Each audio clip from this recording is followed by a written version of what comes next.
Hello guys, आज हम R D Sharma के बुक से एक्सरसाइज 3.4 का क्वेश्चन नंबर 4 देखेंगे। यह क्लास 10 से लिया गया क्वेश्चन है।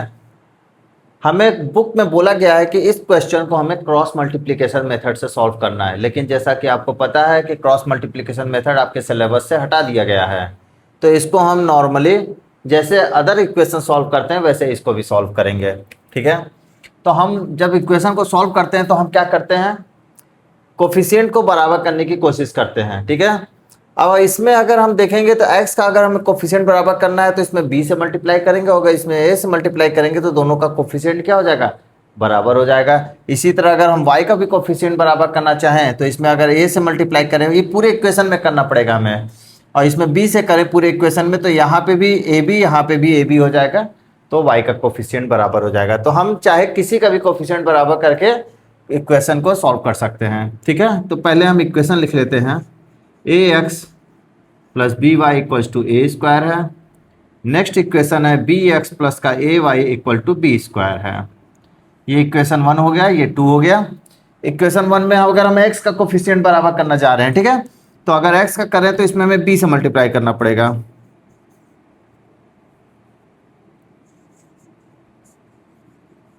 Multiply by b in equation 1।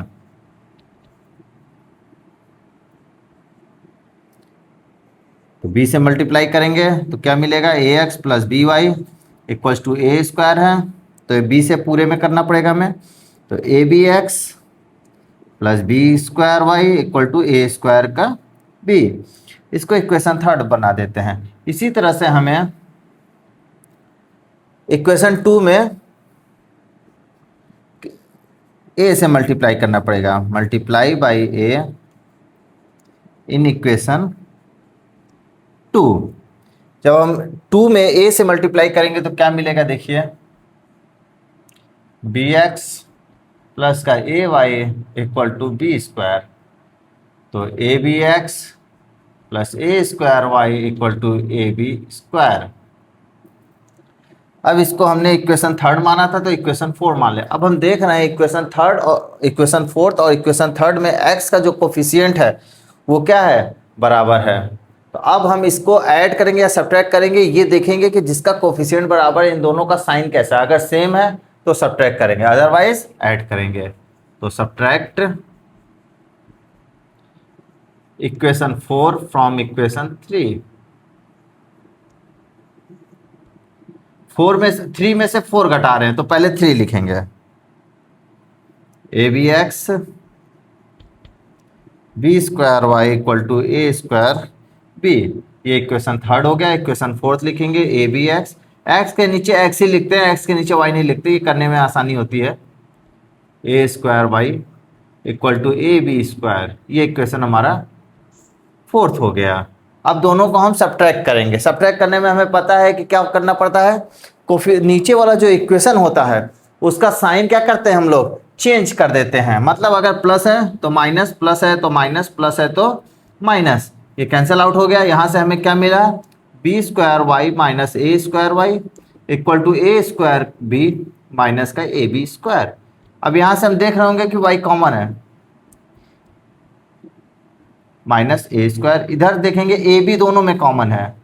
Clear हो रहा है, ए बी इधर भी कॉमन है, ए बी इधर भी है, तो ए माइनस बी यहाँ से क्या मिलेगा।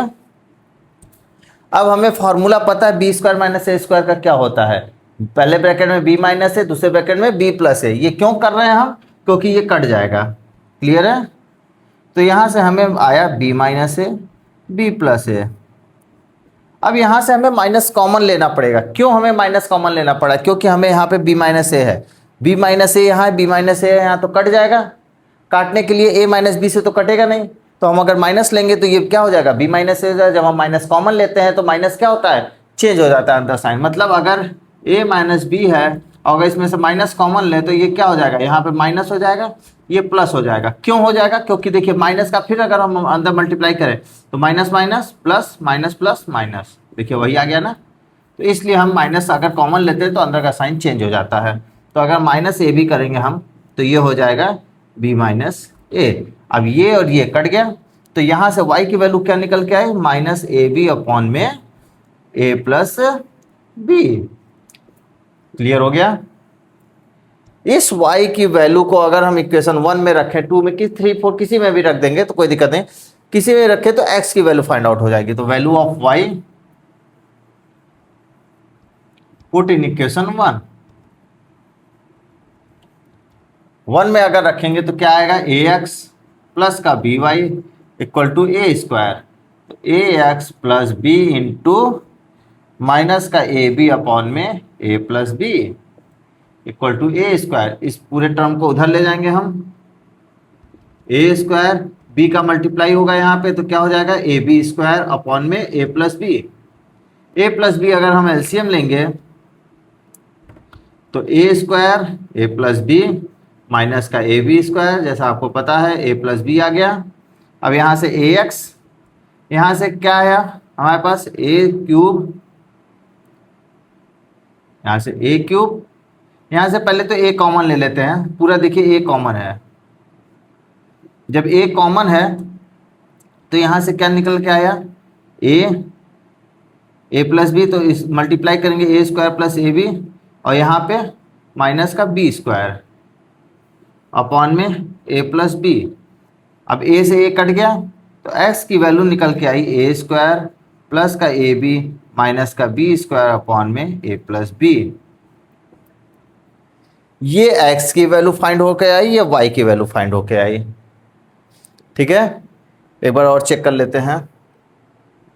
चलिए ठीक है, वैसे ये आई होप आप लोग को अच्छे से समझ में आया होगा। Thank you guys.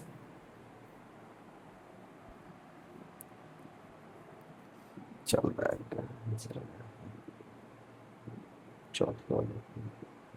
A square plus B square सी तो है सी प्लस का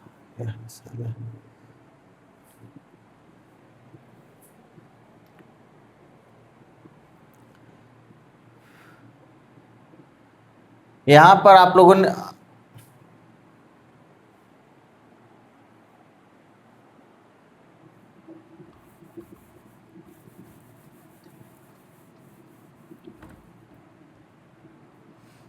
अब इसको अगर हम उधर ले जाएंगे, अगर A X plus A X equal to A square plus का ए बी स्क्वायर अपॉन में ए प्लस बी आया। अब A X equal to A square A plus B common लिए, ए बी स्क्वायर अपॉन में A plus B. अब यहाँ से देख रहा होगा आपको ए कॉमन है, क्यों कॉमन ले लेना, क्योंकि यहाँ से ए कट जाएगा आपका, तो ए प्लस बी प्लस का बी स्क्वायर अपॉन में ए प्लस बी, ए से ए कट गया, यही आपका आंसर हो गया। X equal to A square plus का ए बी प्लस का बी स्क्वायर अपॉन में ए प्लस बी। तो ये एक्स की वैल्यू फाइंड होकर आई और ये वाई की वैल्यू। क्लियर है? आई होप आप लोग को बहुत अच्छे से समझ में आया होगा। Thank you guys.